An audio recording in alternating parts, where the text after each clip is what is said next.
Нур-Султан – столица современного Казахстана. Когда-то небольшой провинциальный городок был совершенно непривлекателен для гостей. Но многое изменилось с тех пор, как он был объявлен будущей столицей в 1997 году.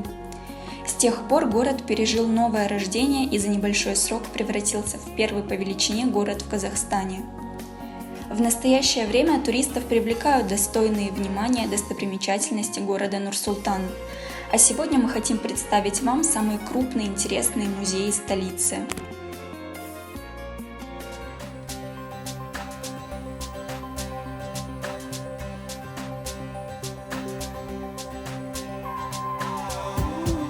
Здание музея до 2004 года было резиденцией президента Нурсултана Назарбаева. Среди экспонатов – оригиналы архивных государственных документов, научные труды политиков Казахстана, первые издания книг с авторскими автографами. Самая необычная коллекция музея – «Страна и мир». Она включает более 150 экспонатов подарков от других государств и видных деятелей Казахстана.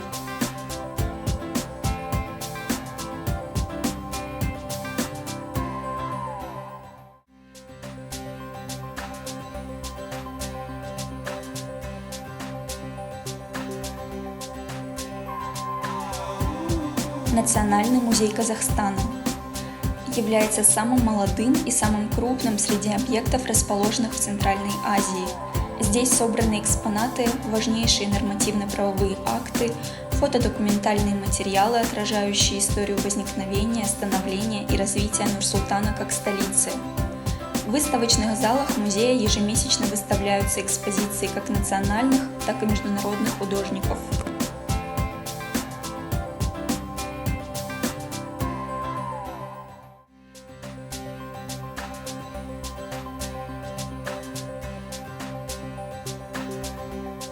Музей по праву можно считать интерактивным.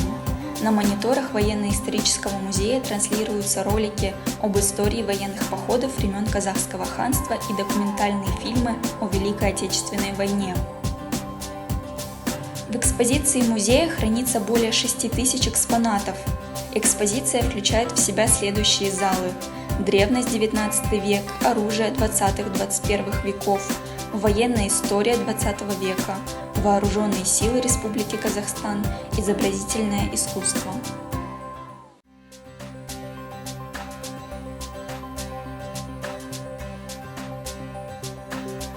Музей посвящен деятельности известного казахского поэта, писателя, драматурга, педагога и государственного деятеля. Деревянное здание, в котором находится музей, было построено в 1846 году и является архитектурным памятником XIX века. Экспозиция музея включает в себя более 5000 предметов.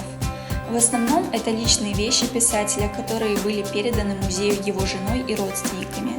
Книги, фотографии, архивные документы, а также картины и скульптуры, посвященные жизни и творчеству Сакена Сейфуллина.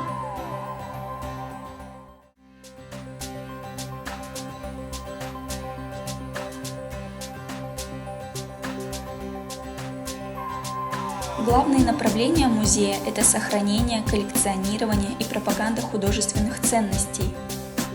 В собрании музея хранятся уникальные произведения художников Казахстана, России, Украины, Грузии, Армении, Латвии и других государств. Ежегодно музей организует более 50 выставок.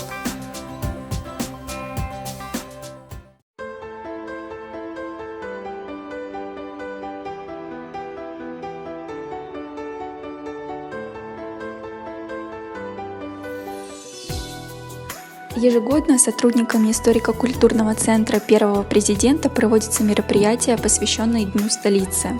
В центре также имеется зал, посвященный независимому Казахстану, в экспозиции которого отдельное место занимает город Нур-Султан. Перенос столицы Казахстана из Алматы в Астану состоялся 10 декабря 1997 года. Это был третий по счету перенос столицы в Казахстане. В отличие от предыдущих, данный перенос был инициирован властями самой республики. Когда начиналось строительство Астаны, первый президент Нурсултан Назарбаев подчеркивал, что это заявление о Казахстане на международной арене как о сильной, интенсивно развивающейся стране.